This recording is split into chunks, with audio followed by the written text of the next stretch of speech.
in this lesson, what we're going to do is talk about relations with Indigenous peoples in this early period of our study of the British Empire, this development of imperialism period between 1857 and 1890. This means looking specifically at the focus on the relationship between people whom the British Empire ruled over, effectively, and their relationship with the empire itself. So we're going to focus on two main issues in particular.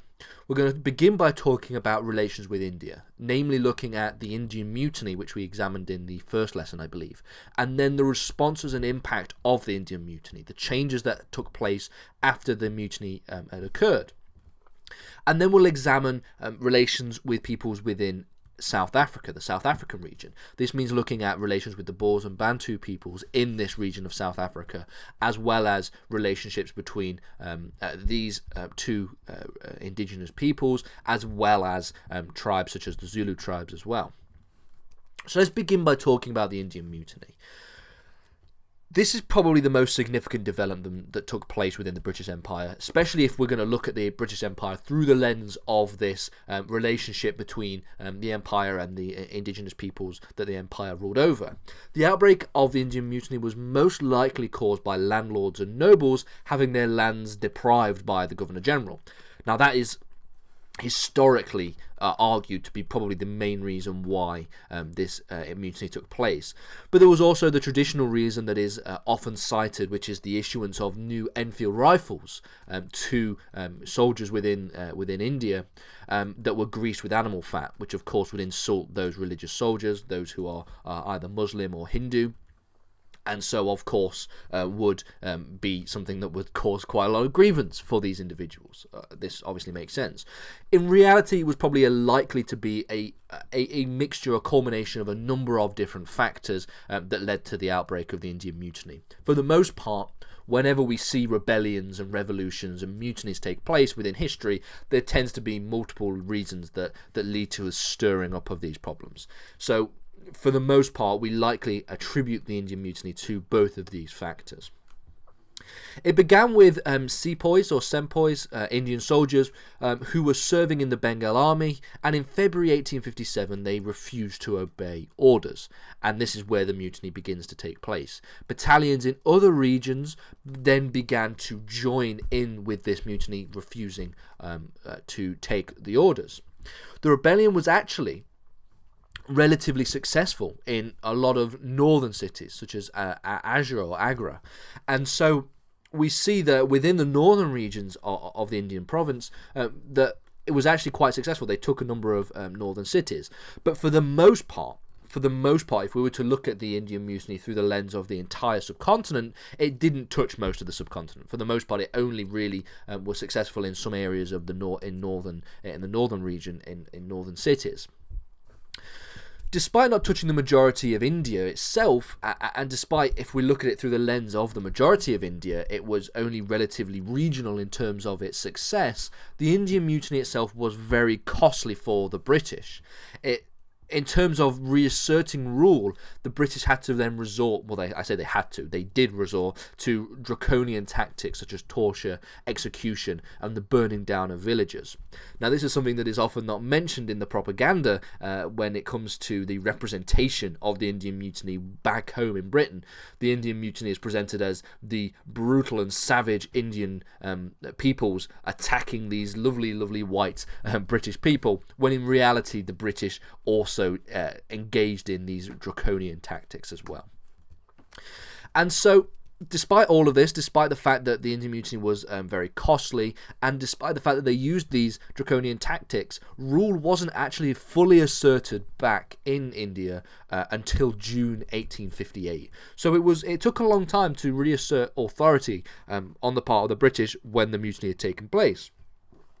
So the Indian Mutiny itself was more significant in its impact. So we shouldn't underestimate and understate the impact of the Indian Mutiny on policy and the regional governance of India itself.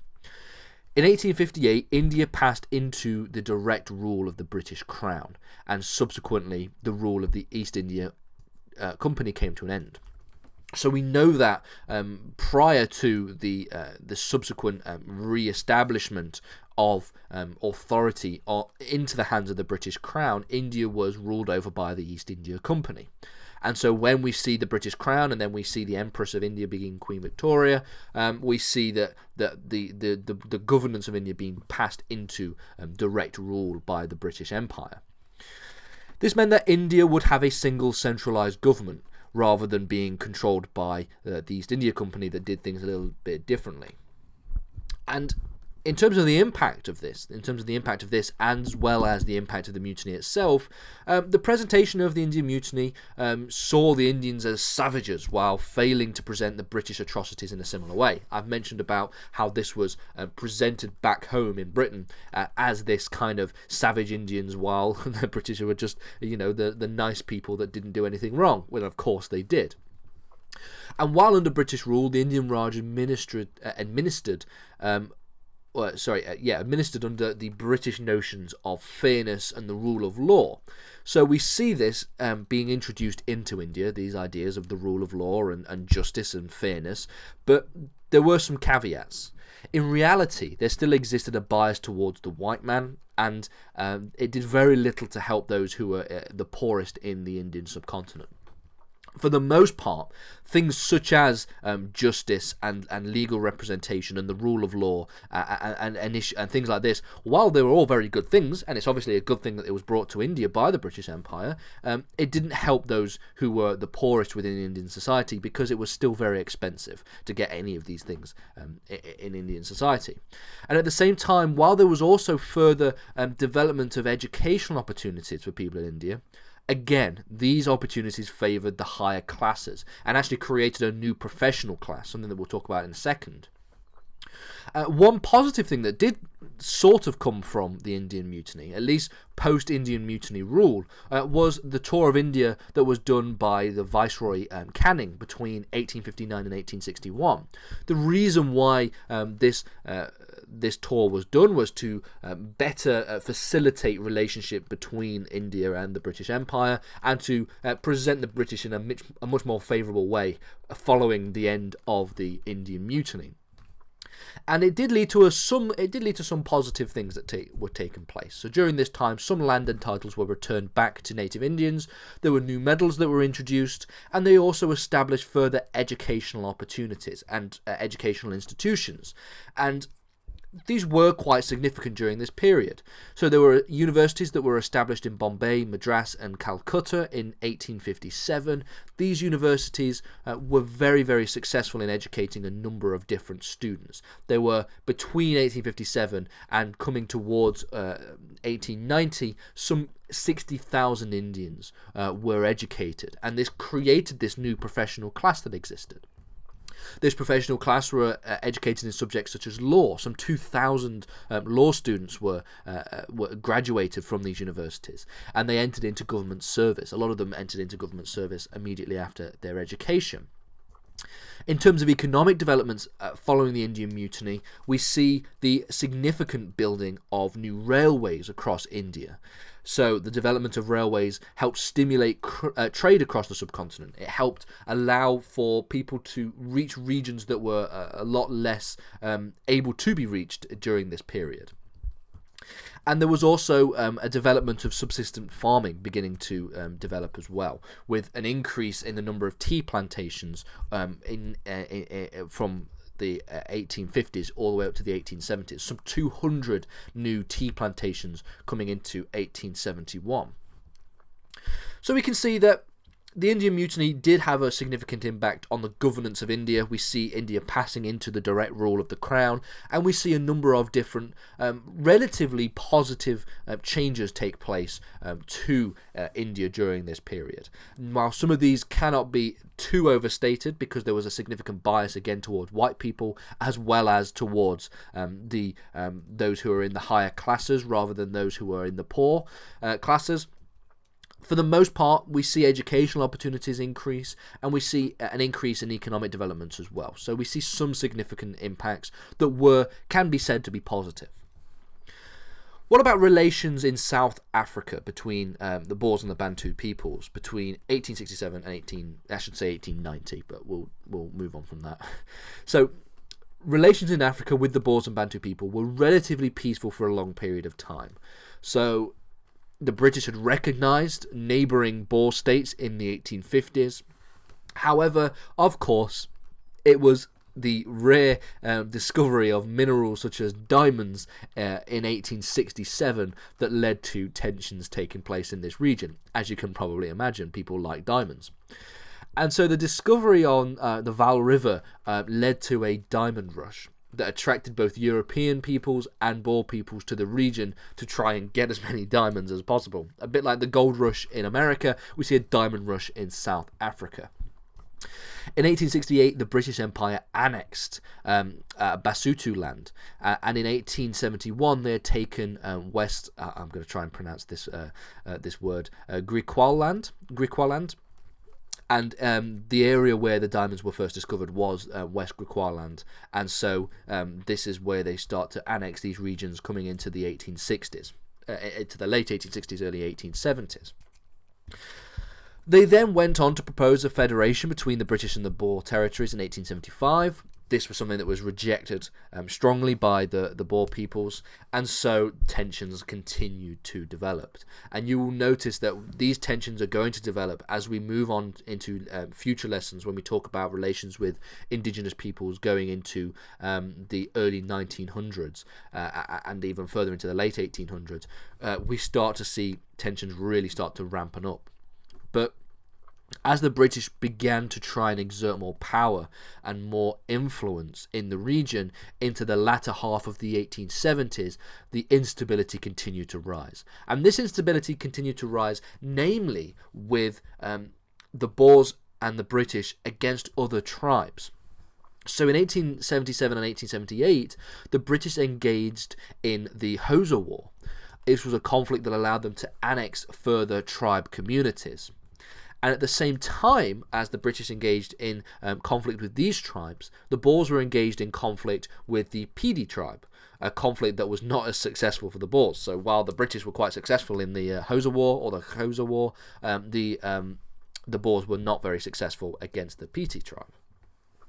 And this meant that in 1877 the British were able to announce a seizure of Transvaal, claiming that they were protecting, quote, white Europeans from both the Pedi and the Zulu tribes. Again, a lot of racial animosity within the language and within the justification for all of these imperial strategies and imperial seizures of territory. In 1879, the Boers had accepted help from the British in conflict against the Zulu tribes, and this led to the invasion of Zululand in 1879. This invasion was successful for the British. That very same year, the Zulus were defeated, and the British incorporated them into Natal. And then once the Zulus were defeated, the Boers decided to declare complete independence from the British. So we see during this period in the 1870s coming up to 1879, quite a couple of only a couple of years, we see British engaging in conflict with tribes and annexing tribe communities with the Hosa War. We see the Boers engaging in conflict with the Pedi tribe. We see the British annexing and seizing areas such as Transvaal, as well as claiming to be protecting white Europeans from these African tribes. And then the Zulu Wars in 1879 led to a defeat and the incorporation of the Zululand into Natal.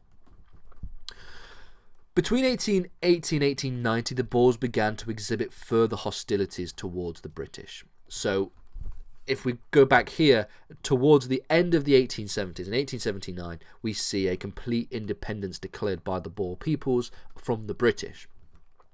And then as we go from the 1870s into the 1880s and 1890s, they begin to become a lot more hostile towards the British, attacking army garrisons, for example. An example of this was in 1881, when over 150 British were killed at Munjaba Hill, forcing them to recognise the self-determination of the Boer peoples with the Convention of Pretoria. It was quite a humiliating defeat, or a humiliating attack on the British, killing 150 British people, and then it forced their hand with the Convention of Pretoria, with the self-determination of the Boer peoples. During all of this time as well, the treatment of the Bantu peoples, who have not mentioned yet, were as you could expect. Very little thought was given to these tribes. Even when the diamonds were discovered in these regions, laws were passed to ensure that the Africans would not have any real claims to both the mines and the products coming from the mines. Their jobs were reduced to that of manual labour within the mines, with the spoils going towards the empire. So we see relationships between the British and the Boer peoples was obviously the most significant impact during this period from 67 to 1890. And we start to see, coming into the 1880s and then into the 1890s, further tensions begin to rise between the British and the Boer peoples, with further hostilities in this region as well.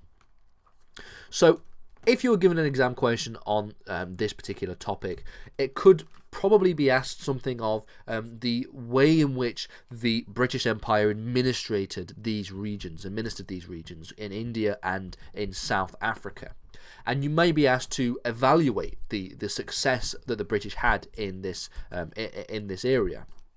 And you would be able to point to some regional success in India, with educational opportunities, economic developments, etc., etc. But also you could counter those arguments by talking about the fact that even though there was the introduction of, say, the rule of law, these things were still very limited towards only a certain group of people within India. Similarly, when it comes to relations with the Boers and Bantu peoples, you could argue that by the end of the 1870s, there was relatively peaceful relations between the Boers and the British Empire, but then this began to devolve further into further disaster, effectively, for the British Empire into 1880 and 1881, with the Convention of Pretoria being the point where the Boer peoples were recognised as being an independent state from the British. So this is what you can talk about, and you can go back and forth on these issues. And so it's important that we look at this quite holistically, and we examine the relations with these different indigenous peoples, and examine the success that the British had in being able to administer these regions successfully, and to be able to deal with these relations with these indigenous peoples successfully.